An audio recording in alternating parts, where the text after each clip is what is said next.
Gold, trusted gold buyers. మీరు తాకట్టు పెట్టిన బంగారాన్ని విడిపించి ఈ రోజు ఉన్న మార్కెట్ ధరకు కొనబడను.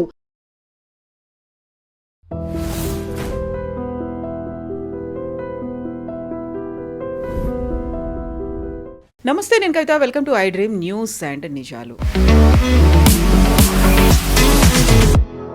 అమెరికా అధ్యక్షుడు డొనాల్డ్ ట్రంప్ ఇప్పుడు చైనాలో పర్యటిస్తున్నారు. వరల్డ్ వైడ్గా రెండే పవర్ఫుల్ కంట్రీస్ ఉన్నాయి. అందులో ఒకటి అమెరికా అయితే రెండవది చైనా మాత్రమే అంటూ డొనాల్డ్ ట్రంప్ చెప్తున్నాడు. అయితే 2017 తర్వాత for the first time America అధ్యక్షుడు చైనాలో పర్యటించబోతున్నారు. ఎలాంటి నిర్ణయాలు తీసుకుంటారు, ఎలాంటి చర్చలు ఉంటాయి అన్న దాని తోడుగా ఇరాన్కి సంబంధించి కూడా కీలకమైనటువంటి వ్యాఖ్యలు డొనాల్డ్ ట్రంప్ చేశారు. నిజంగా చైనా పర్యటన నుంచి ఏమి ఎక్స్పెక్ట్ చేయొచ్చు, ఇరాన్ గురించి ఏమైనా మాట్లాడుకుంటారా? మనతో పాటుగా ఉన్నారు సీనియర్ జర్నలిస్ట్ సురేష్ కొచ్చతిల్ గారు. సార్ నమస్తే. సో అమెరికా డొనాల్డ్ ట్రంప్ చైనాకి వెళ్తున్నాడు. రెండే పవర్ఫుల్ కంట్రీస్ ఉన్నాయి, ఒకటి నేను, తర్వాత చైనా మాత్రమే ఉంది అనేటిది ఒక స్ట్రాంగ్ స్టేట్మెంట్ ఇచ్చారు. That is a big statement. ఈ పర్యటనలో వాళ్ళు ఏం డిస్కస్ చేస్తారు, ఏం అవుట్కమ్ ఉంటుంది అనుకుంటున్నారు సార్? 9 సంవత్సరాల తర్వాత మీరు చెప్పినట్లు 2017లో ఫస్ట్ టర్మ్లో ఆయన ప్రెసిడెంట్ ఉన్న తర్వాత ఇప్పుడు చైనాకి వెళ్తున్నారు. ఆ టైం చైనా విజిట్ డిఫరెంట్ ఉండే, ఇప్పుడున్న చైనా డిఫరెంట్ ఉంది. అప్పుడు చైనాతో ఇంత పెద్ద ఎకనామిక్ ప్రాబ్లం, ట్రేడ్ ప్రాబ్లం లేకుండే యూఎస్కి. కానీ ప్రెసిడెంట్ ట్రంప్ సెకండ్ టర్మ్లోనే ఈ టారిఫ్ వార్లు మొదలైనవి. మన అందరు తెలిసిన దాంట్లో ఫస్ట్ టార్గెట్ చైనా ఉన్నారు. దానికి కారణాలు ఉన్నాయి, తప్పట్లేం ట్రంప్ని. అంటే యూఎస్లో ఉన్న ఉద్యోగాలన్నీ చైనా తీసుకెళ్ళిపోయారు. అమెరికాలో అన్ఎంప్లాయ్మెంట్, ఎంప్లాయ్మెంట్ ఇది చాలా పెద్ద ఇష్యూ. అక్కడ జాబ్ నంబర్స్ వస్తే ఆ నెలల్లో అక్కడున్న ప్రెసిడెంట్ మీద దాని ఇంపాక్ట్ ఉంటుంది, వాళ్ళ పార్టీ మీద ఇంపాక్ట్ ఉంటుంది. సో ఈ డేటా చూసే చాలామంది ఓటేస్తారు కూడా, ఎంత ఉద్యోగాలు వస్తున్నాయి, ఎన్ని ఉద్యోగాలు పోయినాయని చెప్పేసి. ప్రెసిడెంట్ ట్రంప్ సెకండ్ టర్మ్లో వచ్చినప్పుడు ఆయన అర్థమైంది, ఆయన నెక్స్ట్ టైం గెలవాలంటే, ఆయన గెలవలేడు, వాళ్ళ పార్టీ గెలవాలంటే దట్ వాళ్ళకి కావాల్సింది ఎంప్లాయ్మెంట్. సో ఆయన టారిఫ్లు మొదలుపెట్టి, అంటే బేసిక్లీ మీరు మా కంట్రీకి ఏదైనా ఎక్స్పోర్ట్ చేస్తే యూఎస్కి మేము ఇంత టారిఫ్ పెడతాం దాని మీద. దాంతో ఏమవుతుంది, అక్కడున్న కన్జ్యూమర్ మీద పడుతుంది. అది ప్రెసిడెంట్ ట్రంప్ తెలుసు, అది షార్ట్ టర్మ్. కానీ మీరు ఎంత పెంచుకుంటూ పోతే వాళ్ళని లాస్ట్లో చెప్తారంటే, ఒక పని చేద్దాం సార్, మీ దగ్గరే పెట్టేసుకుంటాం ఫ్యాక్టరీ అంటారు. మేము ఇంత టారిఫ్ ఇచ్చే బదులు మీ దగ్గర పెట్టేసుకుంటాం ఫ్యాక్టరీ. అదే చేశారు. ఇప్పుడు మనం చూసాం, రిలయన్స్ వాళ్ళు పెద్ద రిఫైనరీ పెట్టబోతున్నారు అక్కడ. దాని తర్వాత ఫార్మా కంపెనీస్ మన దగ్గర నుంచి ఆల్మోస్ట్ $500 బిలియన్ పెట్టుబడి పెడతాం. $500 మిలియన్ పెట్టుబడి అన్నారు. ఇప్పుడు తెలియదు దాంట్లో ఎంత finally how much really will happen, కానీ ఏదో ఒక నంబర్ చెప్పేశారు. సో ప్రెసిడెంట్ ట్రంప్కి ఇది కావాలన్నమాట. మీరు ఎప్పుడు చూస్తున్నారని చెప్తూనే ఉంటారు, ఇక్కడ వచ్చి కంపెనీలు పెట్టండి, మీరు అక్కడి నుంచి పంపించకండి. కానీ ఆయనకి పాపం ప్రాబ్లం ఎక్కడ వచ్చిందంటే సుప్రీంకోర్టు కొట్టిపడేశారు టారిఫ్లంతా. దాని తర్వాత ఒక 10% పెట్టారు, అది కూడా మనం కొట్టిపడేశారు ఏదో ఒక కోర్టు. సో ఇప్పుడు టారిఫ్ అనేది ప్రెసిడెంట్ ట్రంప్కి ఒక అడ్వాంటేజ్గా లేదు. మీకు గుర్తుంటుంది, ఈ టారిఫ్ వార్ మొదలైనప్పుడు ఫస్ట్ ఆయన ఒక 25% పెట్టిండు చైనా మీద, దాన్ని పెంచి 50 చేసిండు. దాన్ని ఒకరోజు పొద్దున్న లేసి సడన్గా 125 అని చెప్పిండు. దాని తర్వాత 250 అన్నారు. డబ్లింగ్ గేమ్ నడుస్తుంది. ఎగ్జాక్ట్లీ, పాకిస్తాన్తో యుద్ధం ఆపకపోతే నేను 250% చేస్తానని చెప్పాను. సో అట్లాంటి చైనా మీద పెట్టుకుంటే వెళ్ళిపోయి లాస్ట్ 400%కి వచ్చేసారు. Then American stock market collapse అయిపోయింది కంప్లీట్గా, బాండ్ మార్కెట్ పడిపోయింది, ఇంట్రెస్ట్ రేట్స్ పెరిగింది. ఎందుకంటే ఇప్పుడు కూడా అక్కడున్న స్టీల్ ఇండస్ట్రీ మొత్తం పోయింది అమెరికాలో. కార్ మ్యానుఫ్యాక్చరింగ్ కూడా చాలా మటుకు లేదు. మేజర్ ఇండస్ట్రీస్ అన్నీ పోయినాయి వాళ్ళ దగ్గర నుంచి. దానికి కారణం చాలా ఉన్నాయి. ఒకటి హై వేజెస్, అంటే జీతం ఎక్కువ. అమెరికాలో ఎప్పుడు కూడా వాళ్ళు ఎక్కువ జీతం ఇచ్చి లాభాలు తెచ్చుకుంటుంది ఒకటే business is IT sector, especially IT technology sector. నివిడియా లాంటి చిప్స్ కంపెనీలో వాళ్ళు ఏఐ గురించి పనిచేస్తున్న కంపెనీ అమెరికాలో చాలా ఉన్నాయి.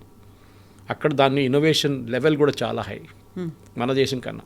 సో న్యాచురల్లీ వాళ్ళ బెనిఫిట్స్ దాంట్లో ఉంటుంది. కానీ ఒక స్టీల్ కంపెనీయో లేకుంటే కార్ కంపెనీయో లేకుంటే అట్లాంటి ఉన్న మేజర్ మాస్ ప్రొడక్షన్ కంపెనీస్ అన్నీ ఈ పెద్ద హై వేజెస్తోని వాళ్ళు అన్కాంపిటేటివ్ అయిపోయారు. కార్ యూఎస్లో తయారు చేయాలంటే మీరు ఫర్ ఎగ్జాంపుల్ $20,000-30,000 $20,000 ఉంటే అదే కారు చైనాలో తయారు చేస్తే మీకు $15,000 వచ్చేస్తుంది. మీరు దాని మీద 100% పెడితే కూడా కొనడానికి రెడీగా ఉన్నారు అక్కడ. సో చైనీస్ ఎలక్ట్రిక్ వెహికల్స్ చూడండి, ఇప్పుడు యూరోప్ మొత్తం కంప్లీట్ వాష్అవుట్ చేసేసారు వాళ్ళు. BYD నుంచి ఏదైనా ఉండొచ్చు, ఈవెన్ మన భారతదేశంలో కనిపిస్తుంది ఆ కార్లన్నీ. సో ఎందుకంటే చైనాలో వాళ్ళకి సబ్సిడీ హెవీగా గవర్నమెంట్ సబ్సిడీ ఇస్తారు, ఎస్పెషల్లీ కొత్త బిజినెస్కి సబ్సిడీ ఇస్తారు. సో ఈవీ వచ్చారు, ఈవీ మీద ఇచ్చారు, తర్వాత బ్యాటరీస్ మీద ఇచ్చారు, దానికన్నా ముందు మొబైల్ ఫోన్స్ మీద వచ్చారు. సో చైనా కూడా ఇప్పుడు మీరు ఫార్మస్యూటికల్స్ తీసుకోండి, వాళ్ళు one of the biggest pharmaceutical producer, మనతో కాంపిటీషన్ ఉంది వాళ్ళకి. కానీ అమెరికాకి వాళ్ళు నచ్చరు, ఎందుకంటే మీరు చైనా మా ఉద్యోగం తీసుకెళ్ళిపోయారు. ఇది ఒక స్టాండర్డ్ డైలాగ్ ఉంది అమెరికన్ ప్రెసిడెన్సీ, అది రైట్. మీరు బిల్ క్లింటన్ నుంచి ఇప్పుడు జార్జ్ బుష్ నుంచి ప్రెసిడెంట్ ట్రంప్ దాకా అందరు అదే మాట అన్నారు. కానీ ఏం చేయగలరు? ఏం చేయలేరు వీళ్ళు. నేను చెప్పాను చూడండి, మీరు అమెరికాకి తీసుకొస్తే అన్కాంపిటేటివ్. దానికోసం ప్రెసిడెంట్ ట్రంప్ లాస్ట్ ఎలక్షన్ క్యాంపెయిన్లో, ఈ ఎలక్షన్ క్యాంపెయిన్లో ఆయన మాట్లాడుతూ అన్నారు, మాకు టీషర్ట్ చేసే కంపెనీలు, తయారు చేసే కంపెనీలు మాకు వద్దన్నారు.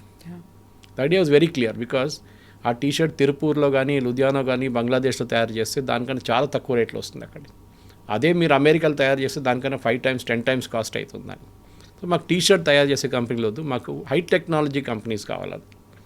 సో ఆయన స్ట్రాటజీ చాలా క్లియర్. చైనా నుంచి పోటీ పడ్డం అంటే ప్రెసిడెంట్ ట్రంప్కి తెలిసిపోయింది, it is a zero sum game అని, ఎవరు గెలవరు దాంట్లో. దానికన్నా బెటర్ చైనాతోని ఉండి చైనా దగ్గర పని చేయించుకుంటే బాగుంటుంది. ఇప్పుడు కూడా మీరు చూడండి, యూఎస్లో ఉన్న చాలా కంపెనీలు ఈ స్టాక్ మార్కెట్ క్రాష్ అని చెప్పింది చూడండి, దానికి కారణం అది. యూఎస్లో ఇప్పుడు ఉన్న చాలా మటుకు కంపెనీస్లో వాళ్ళ మేజర్ కాంపోనెంట్స్ అంతా చైనా నుంచి వస్తుంది, లేకుంటే కెనడా నుంచి వస్తుంది, లేకుంటే యూరోప్ నుంచి వస్తుంది, లేకుంటే మెక్సికో నుంచి వస్తుంది. అది యూఎస్లో చేయట్లేదు. ప్రెసిడెంట్ ట్రంప్ ఏమో అది కూడా మీరు యూఎస్లో పెట్టండి, చిన్న చిన్న దాన్ని కూడా పెట్టుబడి పెట్టండి, ఎవరు పెట్టట్లేదు. They are ready for big things, not for small companies.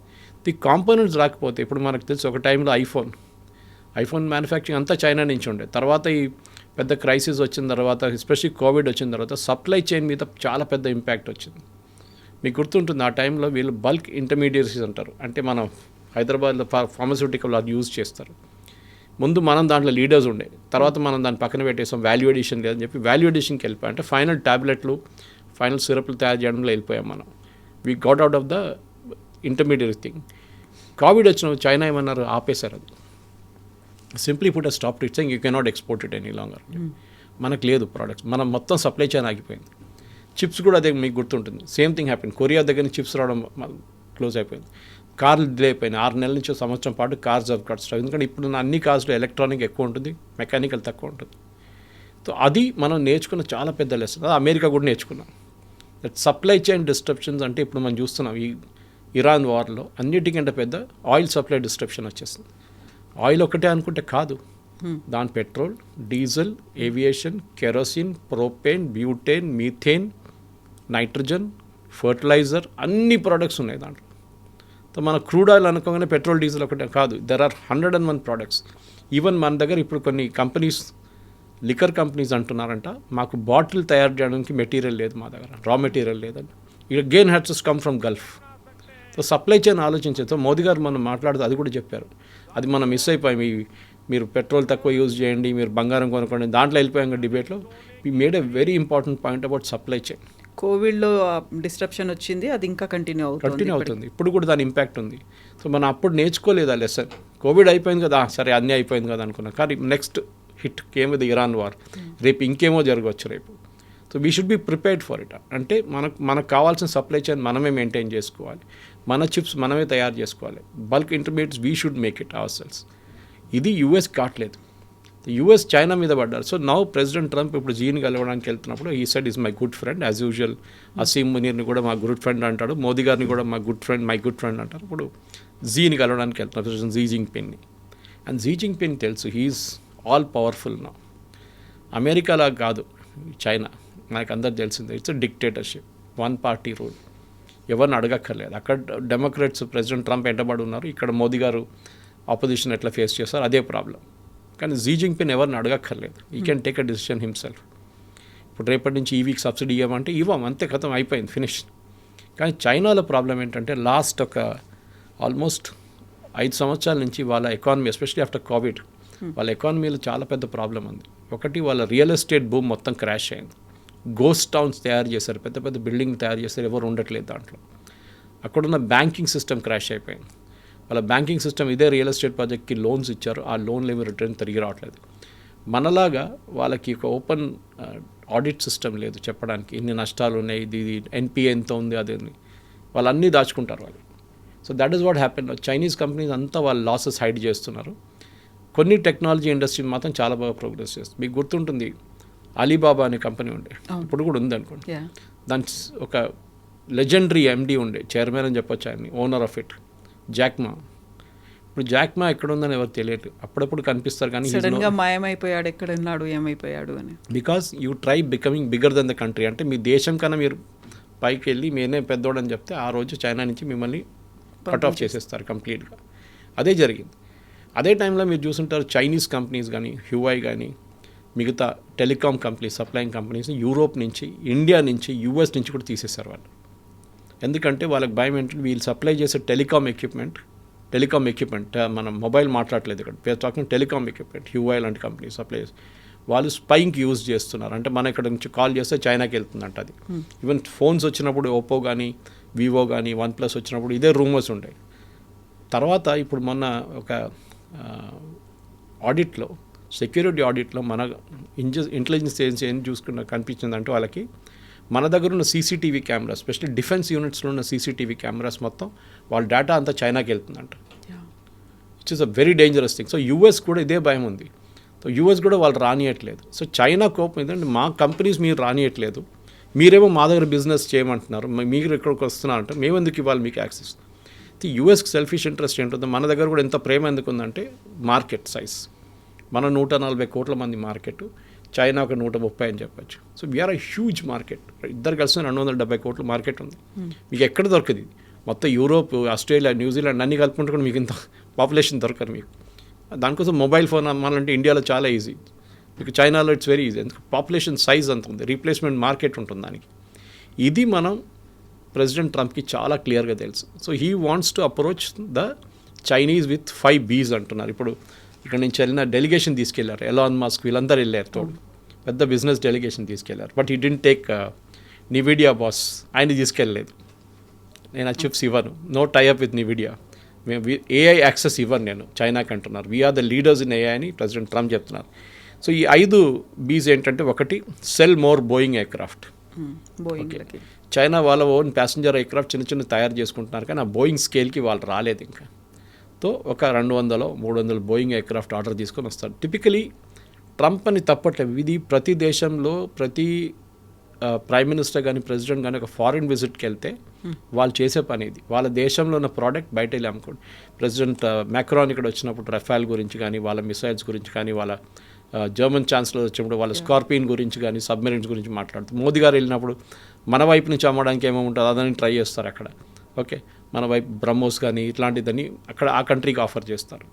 ఇది ప్రతి CEO చేస్తారు, ప్రతి చైర్మన్, ప్రతి ప్రెసిడెంట్, ప్రైమ్ మినిస్టర్ చేస్తారు. ట్రంప్ కూడా చేస్తున్నారు. So first is sell more Boeings. రెండోది సెల్ మోర్ బీఫ్. అమెరికాలో బీఫ్కి పెద్ద మార్కెట్ చైనా. ఓకే, కానీ ఈ టారిఫ్ వార్ మొదలైనప్పటి నుంచి వాళ్ళు రెస్ట్రిక్షన్ పెట్టారు. మూడవది cell more beans, especially soya beans. అమెరికాలో అన్నిటికంటే పెద్ద ప్రొడక్షన్ అగ్రికల్చర్లో సోయా బీన్స్. దాంట్లో చాలా పెద్ద మార్కెట్ వాజ్ చైనా. ఒకసారి బహుశా ఒక నంబర్ కూడా చెప్తుంటారు, నాకు తెలియదు నిజమో కాదని. 60-70% అమెరికా సోయాబీన్స్ చైనా కొంటుండే అంట before the tariff war. Tariff war ఏ రోజు మొదలైందో ఆ రోజు చైనా జస్ట్ కట్ ఆఫ్ చేసేసారు.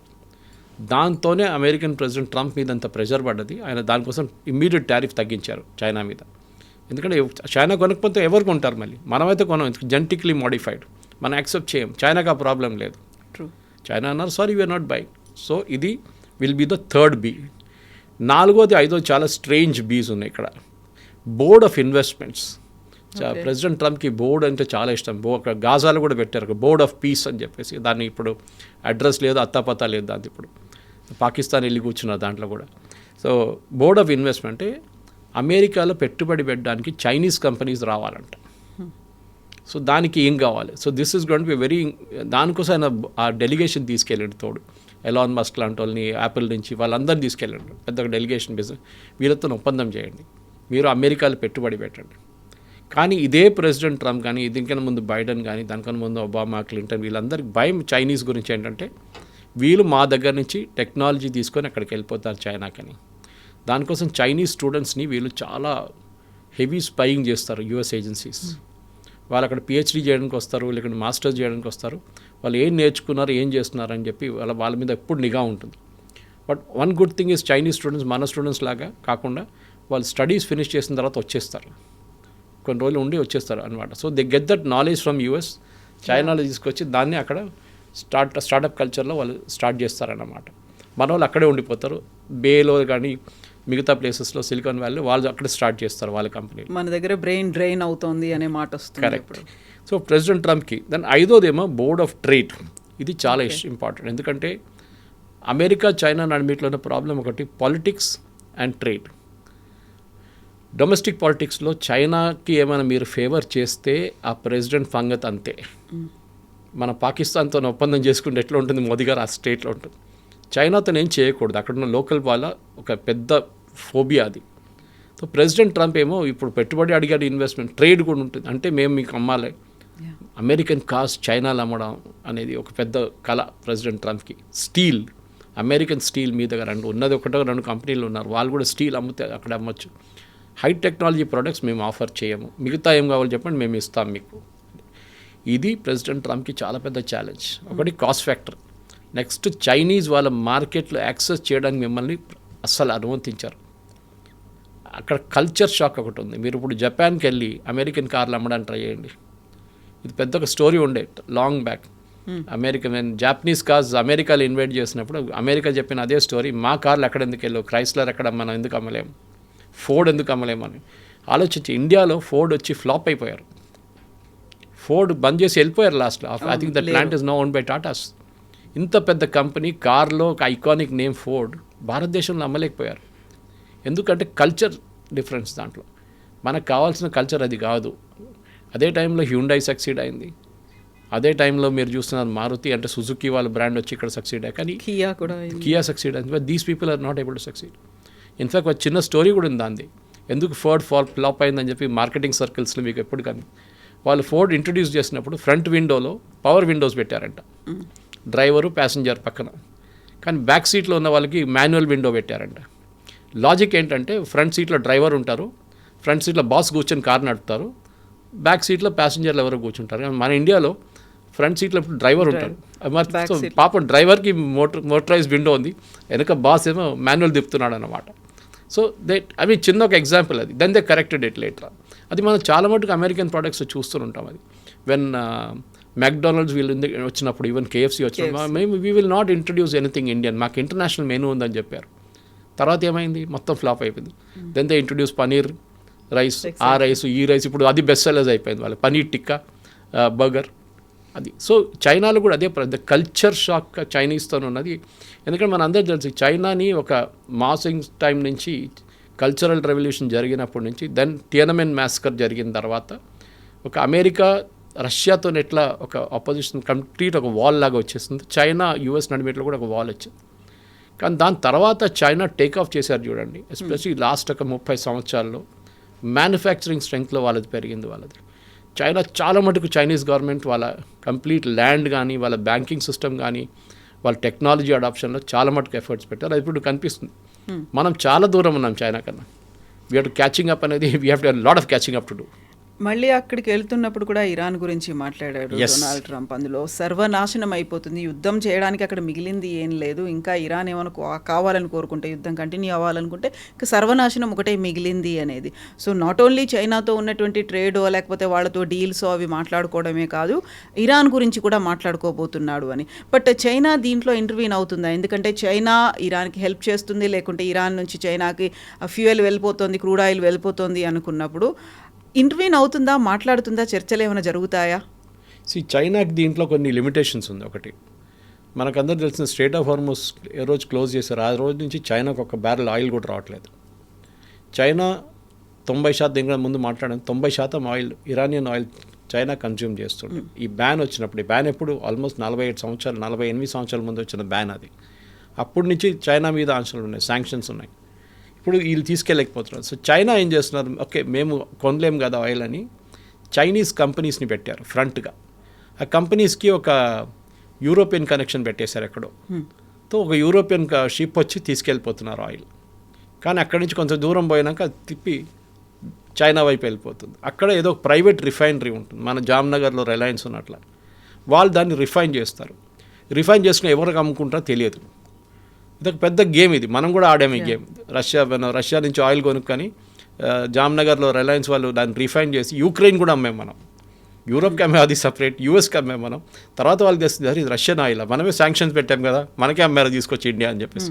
ఇదే గేమ్ చైనా ఆడుతున్నారు, the same game. So China Iran influence చేయడం అంటే ఎస్ చేయొచ్చు కావాలంటే, కానీ ఇప్పుడు ఇరాన్ ఎట్లా స్టేట్లో ఉన్నారంటే లాస్ట్ స్టేజ్కి వచ్చేసారు. వాళ్ళు ఎవరు చెప్పినా వాళ్ళు వినరు. ఎందుకంటే వాళ్ళ వైపులో వీక్నెస్ చూపిస్తే వాళ్ళ ఐఆర్జీసీ వాళ్ళని తీసేస్తారు గేమ్ నుంచి. వాళ్ళ ప్రెసిడెంట్ ఉండొచ్చు, స్పీకర్ ఉండొచ్చు, వాళ్ళ ఫారెన్ మినిస్టర్ ఎవరైనా ఉండొచ్చు. If the show a moment of weakness and okay US చెప్పారు కదా యురేనియం కావాలంటే సరే మీరు తీసుకెళ్ళండి అంటే నెక్స్ట్ డే ఆ మనిషి అక్కడ ఉంటాడు. సో చైనా వైపు నుంచి ఉన్న ఒక పెద్ద ప్రాబ్లం ఇది, చైనా ఇరాన్కి చాలా ఆయుధాలు ఇచ్చేసి ఫస్ట్ స్టేజ్లో, ఇప్పుడు కాదు ఒక 5 సంవత్సరాల ముందు వాళ్ళు మొత్తం డ్రోన్సే సప్లై చేసేటోళ్ళు. దాని తర్వాత ఇరాన్ ఆ టెక్నాలజీ నేర్చుకున్నారు ఎట్లా తయారు చేయాలని చెప్పి. దాని తర్వాత చైనా వాళ్ళకి కాంపోనెంట్స్ పంపించడం మొదలుపెట్టారు. పెద్ద బిజినెస్ అది, ఎందుకంటే మీరు 90% ఆయిల్ తీసుకెళ్తున్నప్పుడు అండ్ ఇరాన్ శాంక్షన్స్లో ఉన్నప్పుడు మీరు డాలర్ ట్రేడ్ చేయలేరు. మీకు గుర్తుంటుంది ఇప్పుడు రష్యా యుక్రెయిన్ వార్ మొదలైనప్పుడు రష్యాది $260 బిలియన్ యూరోపియన్ బ్యాంక్స్లో ఉంటాయి. అంటే వాళ్ళు పేమెంట్కి వాళ్ళకి రష్యన్ కంపెనీస్కి మీరు కొనేటప్పుడు మీకు పేమెంట్ వచ్చినప్పుడు మళ్ళీ మీరు పేమెంట్ చేస్తారు. ఇది దానికోసం వాళ్ళు అక్కడున్న బ్యాంకులో మెయింటైన్ చేసుకున్నారు. రాత్రికి రాత్రి మొత్తం ఫ్రీజ్ చేసి పడేశారు యూరోపియన్ కంట్రీస్. ఏం చేస్తారు, 260 బిలియన్ లాకప్ అయిపోయింది. ఇప్పుడు దాని నుంచి 30 బిలియన్ 40 బిలియన్ తీసి యుక్రెయిన్కి ఇచ్చారు. ఇది చైనా భయపడుతున్నారు. చైనా అంటున్నారు we will not trade in dollars, ఎందుకంటే మేము డాలర్ పెడితే ఇరాన్కి పేమెంట్ చేయాలంటే మేము ఏదో యూరోపియన్ బ్యాంక్లో పెట్టాల్సి వస్తుంది. వీళ్ళు యూరోప్ దాన్ని తీసేశారు, స్విఫ్ట్ నుంచి తీసేశారు. Less like Russia international banking system, మన దగ్గర ఎన్ఈఎఫ్టీ లాగా ఒక ఇంటర్నేషనల్ లెవెల్ స్విఫ్ట్ అని ఉంటుంది, మనీ ట్రాన్సాక్షన్. అది హ్యూజ్ అమౌంట్, 1 బిలియన్ 2 బిలియన్ అట్లా ట్రాన్స్ఫర్ చేస్తారు. ఈ పరిస్థితుల్లో స్విఫ్ట్ లేదు. మీరు పెట్టుబడి మీరు డాలర్లో మీరు ట్రేడ్ చేస్తే అమెరికా ఫ్రీజ్ చేసేస్తారు ఏదో ఒక రోజు, లేకుంటే యూరోప్ ఫ్రీజ్ చేసేస్తారు. సో వీళ్ళు యువాన్లో ట్రేడ్ చేయడం మొదలుపెట్టారు. So Iran gets paid in వాళ్ళు యువాన్ పే చేస్తారు, వీళ్ళు వాళ్ళకి మళ్ళీ అదే డబ్బులు రిటర్న్ చేసి ఆయుధాలు కొనుక్కుంటారు. సో ఇరాన్కి మేజర్ సప్లై ఆఫ్ ఈ డ్రోన్స్ కానీ మిసైల్స్ కానీ దాని parts especially steel and aluminium వచ్చిందంతా చైనా నుంచి. ఇప్పుడు మీరు చైనాని ఆపమంటే చైనా అంటారు ఓకే మేము ఆపేస్తాం, ఏం పోయింది మాకు, ఇప్పుడు మా దగ్గర ఏం వెళ్ళట్లేదు అంటారు. కానీ మొన్న కూడా ఒక మిలిటరీ ఎయిర్క్రాఫ్ట్ వచ్చి ల్యాండ్ అయింది అంటున్నారు, అక్కడ దాంట్లో ఉంది ఇదే కాంపోనెంట్స్ తీసుకొచ్చారని చెప్పి ఇజ్రాయలీ ప్రైమ్ మినిస్టర్ కన్ఫర్మ్ చేశారు. మనం China as we know China is giving it. ఒక మినిమం ప్రెషర్ పెడితే కూడా చైనా కొంచెం 10% ఆపుతారు, కానీ వాళ్ళు మేజర్గా వాళ్ళ సెల్ఫిష్ ఇంట్రెస్ట్ ఉంది దీంట్లో. మాకు దాని నుంచి ఆయిల్ కావాలి, ఆయిల్ కోసం ఇరాన్ మా దగ్గర ఆయుధాలు అడిగితే ఆయుధాలు కూడా ఇచ్చేస్తాం, మాకు ప్రాబ్లం లేదు, బట్ వీ నీడ్ ఆయిల్. ఎందుకంటే మా దగ్గర వెనిజువేలన్ ఆయిల్ ఆగిపోయింది, మా దగ్గర ఉన్నది ఎప్పుడు రష్యన్ ఆయిల్ ఒకటే. మా కన్జంప్షన్ చాలా హ్యూజ్, భారతదేశం లాగానే మనకు హ్యూజ్ కన్జంప్షన్ ఉంది, మాకు ఆయిల్ కావాలి. అది ఇరాన్ ఇస్తారు మాకు 100% కన్ఫర్మేషన్. ఇంకొక మెయిన్ టాపిక్ ఒకటి ఉంది, that is Taiwan. Exactly. So China occupied తైవానో లేకుంటే తైవాన్తో ఉన్నటువంటి యుద్ధాలు మీద అమెరికా ఏం చెప్పబోతోంది అనేది. తైవాన్ ఇప్పుడు కూడా ఒక డిస్ప్యూటెడ్ టెరిటరీగానే ఉంది. ఈవెన్ ఒలింపిక్స్లో పార్టిసిపేట్ చేయాలంటే వాళ్ళు వాళ్ళ ఫ్లాగ్లో పార్టిసిపేట్ చేయలేరు. They participate under the flag of People's Republic of China. అదొక separate territory, self administrate territory కూడా. కానీ ఎప్పుడు చైనా రెగ్యులర్లీ వాళ్ళని ఏదో ఒక వేళ హెరాస్ చేస్తూనే ఉంటారు. వాళ్ళ మీద నుంచి ఫ్లై పాస్ చేస్తారు, ఒక నేవల్ బ్లాకేడ్ పెడతారు, తర్వాత యూఎస్ ఇంటర్ఫియర్ అవుతారు, మళ్ళీ నేవల్ బ్లాకేడ్ తీసేస్తారు. రెగ్యులర్గా ఒక గేమ్ నడుస్తూనే ఉంటుంది. తైవాన్ మనకందరూ తెలిసింది హై టెక్నాలజీలో they are really ahead. China కన్నా ముందు ఉన్నారు వాళ్ళు, ఎస్పెషలీ వాళ్ళ దగ్గర ఉన్న చిప్స్ ఇండస్ట్రీ కానివ్వండి, వాళ్ళ దగ్గర ఉన్న మెషిన్ టూల్ ఇండస్ట్రీ కానివ్వండి, అట్లాంటి చాలా మటుకు హై టెక్నాలజీ ఇండస్ట్రీలో Taiwan is really ahead. US కూడా అది చాలా ఇష్టం, ఎందుకంటే వాళ్ళ వైపు నుంచి పెట్టుబడి ఇక్కడ రిటర్న్ వైపు వాళ్ళు కూడా చాలా మటుకు యూఎస్లో ఇన్వెస్ట్ చేస్తారని. కానీ చైనాకి ఎప్పుడు కూడా Taiwan is an unfinished business. ఏదో ఒక రోజు మేము తైవాన్ని మేము ఆక్యుపై చేసుకుంటామని చెప్పి చైనా ఎప్పటి నుంచో చెప్పుకుంటూ వస్తున్నారు. అదే టైంలో యూఎస్ తైవాన్కి ఆయుధాలు అమ్ముతున్నారు. యూఎస్ ఏమన్నా మీ ప్రొటెక్షన్ మేము చూసుకుంటాం, మిమ్మల్ని మేము కాపాడుకుంటాం చైనా ఏమైనా చేస్తే. ఇప్పుడు ఈసారి మాట్లాడుతున్నప్పుడు డెఫినెట్గా తైవాన్ రావచ్చు, కానీ it won't be a major subject, ఎందుకంటే దానికన్నా పెద్ద టెన్షన్ ఇక్కడ ఉంది, ఇరాన్ టెన్షన్ ఉంది. సో తైవాన్ ఎస్ ఒక డిప్లొమాటిక్ లెవెల్లో మాట్లాడుకుంటాను నా అంచనా. నాకు తెలియదు ప్రెసిడెంట్ ట్రంప్ ఎట్లాంటి మనిషి, ఏదైనా మాట్లాడచ్చు, రేపు సడన్గా ఏదైనా ట్వీట్ చేసేస్తాడు అక్కడ కూర్చొని. సో ఈ పరిస్థితుల్లో Taiwan won't be major issue. But as self administrate process నుంచి తైవాన్ని మీరు హెరాస్ చేయకూడదు, అట్ ద సేమ్ టైం మీ మీద కూడా మేము ఎక్కువ ప్రాబ్లం అది ఉంటుంది. అండ్ ఈ ఆర్మ్స్ సెల్లింగ్ గురించి కూడా చాలా మటుకు చైనాకి అబ్జెక్షన్ ఉందన్నమాట. సో మీరు ఆయుధాలు అమ్మకూడదు అని చెప్పారు, ఎప్పటి నుంచే చెప్పారు వీళ్ళు. కానీ ఇప్పుడు జరుగుతున్న దాంట్లో who has the upper hand మీరు అడిగారు ఆ ప్రశ్న. Is it Xi Jinping or president Trump? Definitely Xi Jinping, దాంట్లో డౌట్ లేదు. ఎందుకంటే చైనా లాస్ట్ ఒక 10 సంవత్సరాల్లో before Covid and after Covid వాళ్ళు చాలా మటుకు వాళ్ళ ఇండస్ట్రీస్ని వాళ్ళు ఇంకా ముందుకు తీసుకెళ్లారు. చాలా మటుకు దే బికమ్ వెరీ పవర్ఫుల్. యూరోప్ని డామినేట్ చేస్తున్నారు, European. So much so that యూరోప్లో వాళ్ళ ప్రోడక్ట్స్ మీద 100% పెడితే కూడా వాళ్ళు స్టిల్, మీరు చెప్పాను చూడండి కార్స్ గురించి, దే స్టిల్ వాళ్ళు మళ్ళీ అమ్ముకుంటున్నారు. అక్కడ యూరోప్లో డిమాండ్ ఉంది, యూఎస్లో డిమాండ్ ఉంది.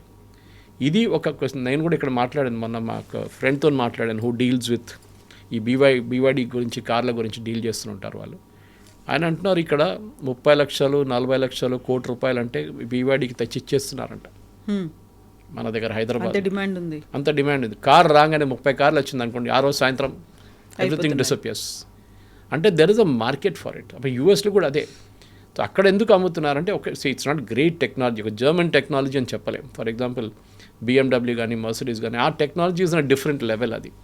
ఓకే, వీళ్ళది baby it's a do it your self kind of thing, build your own dreams kind of thing. అదే వాళ్ళ బ్రాండ్ నేమ్ కూడా. ఈ ఉన్నది వాళ్ళ చైనీస్ వాళ్ళు డెవలప్ చేసుకో, ఎస్పెషల్లీ వాళ్ళ బ్యాటరీ టెక్నాలజీ. నేను దీనికన్నా ముందు కూడా చెప్పాను చూడండి, battery technology is going to be the crucial thing. వాళ్ళు మొబైల్ ఫోన్ ఇండస్ట్రీ ఎట్లా డెవలప్ చేశారో అదే విధంగా వాళ్ళు కార్ ఇండస్ట్రీని డామినేట్ చేస్తున్నారు ఇప్పుడు. సో ఇప్పుడు జీ జింగ్పిన్ ఒక ఏంటంటే నేనే ఇప్పుడు ఆల్ పవర్ఫుల్, నేనే రాజా. ట్రంప్ ఇవాళ ఉంటాడు, రేపు వెళ్ళిపోతాడు. నా దగ్గర ఎట్లా అంటే ఐఎమ్ ప్రెసిడెంట్ ఫర్ లైఫ్. నేను ఏ రోజు రిజైన్ చేస్తాను అనుకున్నా, రిటైర్ అవుతాను, ఆ రోజు నేను రిటైర్ అవుతాను. Just like north Korea's Kim Jong Un లాగా నేను కూడా అదే ఉంటాను అనమాట. కాకపోతే ట్రంప్ ముందే చెప్పేశాడు కదా, సూపర్ పవర్లో నేను నెంబర్ 1, చైనా నెంబర్ 2 అన్నప్పుడు is he going to accept that? No, actually Scott Bessent వాళ్ళ ట్రెజరీ సెక్రటరీ ఒక స్టేట్మెంట్ ఇచ్చారు. ప్రెసిడెంట్ ట్రంప్ ఎప్పుడు యాక్సెప్ట్ చేయాలి? స్కాట్ బెసెంట్ అన్నారు, China is the biggest threat to the world's economy అన్నారు.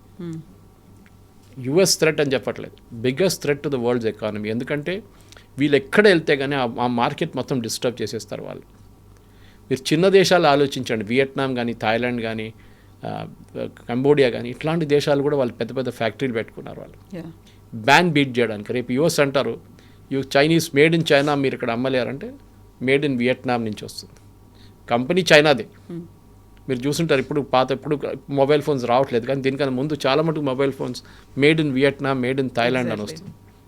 బికాస్ ఇదే Chinese companies. Because మనం ఒక క్లాంప్ డౌన్ చేసాం, మనం సోలార్ చేసాం చైనా మీద. వాళ్ళు ఇప్పుడు కంప్లైంట్ చేస్తున్నారు దాని గురించి, మన సోలార్ ప్రొహిబిట్ చేస్తున్నాం వాళ్ళ దగ్గర నుంచి, మనం అలో చేయట్లేదు. ఎందుకంటే మన డొమెస్టిక్ ప్రొడక్షన్ పెరిగింది మన దగ్గర. సేమ్ యూఎస్ కంప్లైంట్ చేస్తున్నట్లు వాళ్ళు కూడా చేస్తున్నారు, మమ్మల్ని యాక్సెస్ ఇవ్వట్లేదు మీరు మార్కెట్కి అని చెప్పేసి. అట్ ద సేమ్ టైం మనం కూడా అర్థం చేసుకున్నాం China is a huge market. కానీ మనకు చైనా వైపు నుంచి మన ట్రేడ్ బ్యాలెన్స్ చూస్తే వాళ్ళకే సర్ప్లస్ ఉంది. మనం అచీవ్ చేయాలంటే మనం చాలా కష్టపడాలి ఆ లెవెల్కి రావాలంటే. బట్ స్కాట్ బెసెంట్ చెప్పింది కరెక్టే, China is a threat to the world's economy, దాంట్లో డౌట్ లేదు. అండ్ అఫ్కోర్స్ ఇప్పుడు చాలా మటుకు యుఎస్ బ్యాన్ వచ్చిన తర్వాత చాలా మటుకు చైనీస్ ప్రోడక్ట్స్ ఇప్పుడు సౌత్ ఈస్ట్ ఏషియాకి వెళ్తుంది, వాళ్ళు అక్కడ అమ్ముతున్నారు. బహుశా యూరోప్కి వెళ్ళి తనకు తెలిసిన మటుకు మాకు 2-3 ఫ్రెండ్స్ ఉన్నారు, వాళ్ళు చెప్పారు కూడా ఈ మెషిన్ టూల్స్లో స్పెషల్లీ చైనా వాళ్ళు తైవాన్ని బీట్ చేయడానికి వాళ్ళు యూరోప్లో ఫ్యాక్టరీస్ పెట్టుకొని చైనా నుంచి ఆల్మోస్ట్ ఫినిష్ చేసి ఎస్కేడి అంటారు, కంప్లీట్లీ నాక్డౌన్ సికేడి ప్రోడక్ట్స్ పంపించి అక్కడ అసెంబుల్ చేసి యూరోప్ నుంచి యూఎస్కి అమ్ముతున్నారు వాళ్ళు. Made in Europe, made in Germany, made in France label పెట్టేసి. దాన్ని కూడా అమెరికా చాలా మటుకు చెక్ చేస్తున్నారు. But it's a game, cat and mouse game అంటారు చూడండి ఇంగ్లీష్లో. ఇది నడుస్తుంది. అండ్ అమెరికాకి ఏం ప్రూవ్ చేయాలంటే మేమే అందరికన్నా పవర్ఫుల్. కానీ at the same time China వాళ్ళ గేమ్ వాళ్ళు ఆడుతున్నారు. ప్రెసిడెంట్ ట్రంప్ ఒక కొన్ని డీల్స్ తీసుకొని వస్తారు, కానీ చాలా మటుకు ఇదొక ఏం చెప్తారు, ఒక ఫీల్ గుడ్ విజిట్ ఇది. దీంట్లో పెద్ద అనౌన్స్మెంట్స్ ఏం రాదు, కానీ ఒక ఫీల్ గుడ్ విజిట్ ఉంటుంది. కొన్ని డీల్స్ చేస్తారు, కొన్ని చెప్పినట్టు బోయింగ్ కానీ మిగతా అది తీసుకొని ప్రెసిడెంట్ ట్రంప్ వచ్చి నేను గెలిచేసాను, we are the most powerful country అని చెప్పి ఇంకో ట్వీట్ చేస్తారు ఆయన. ఆ తర్వాత ఇరాన్ మీద అటాక్ ఉంటుంది. అది చైనా నుంచి బయలుదేరేటప్పుడు జరుగుతుంది చూడండి. అది డెఫినెట్గా దట్ విల్ హ్యాపెన్. బికాస్ చైనాలో ఉన్నప్పుడు చేయకూడదు, అది చాలా మటుకు కేర్ఫుల్ ఉండాలి. అది చాలా పెద్ద డిప్లొమాటిక్ ఇన్సిడెంట్ అయిపోతుంది. ఏ రోజు చైనా నుంచి బయలుదేరుతారో ఆ రోజు అమెరికా చేస్తారో లేకుంటే ఇంకెవరైనా బాంబ్ చేస్తారో we don't know. It can be UAE, it can be Saudi Arabia, it can be Israel, ఎవరైనా చేయొచ్చు. Yes sir, thank you so much. Thank you. Subscribe iDream. And please subscribe to iDream. For more videos, subscribe to iDream. Please like, share and subscribe to the channel. Congratulations, iDream. Subscribe to iDream. Subscribe to iDream. So subscribe to iDream Media. IDream team అందరికీ huge congratulations. Please subscribe iDream Media. Please subscribe to I dream. Subscribe iDream. Please subscribe to I dream. IDream అంటే నా కళల channel subscribe చేసుకున్న నోరు తిరుగుతలేదు, మీరైతే గంట గుర్తు కొట్టు. For more such videos, please subscribe to iDream. Subscribe to iDream. Please subscribe to iDream. Please subscribe iDream Media. Please do subscribe to iDream. Please subscribe to iDream Media. For best entertainment and information, please subscribe iDream. And don't forget to subscribe to iDream.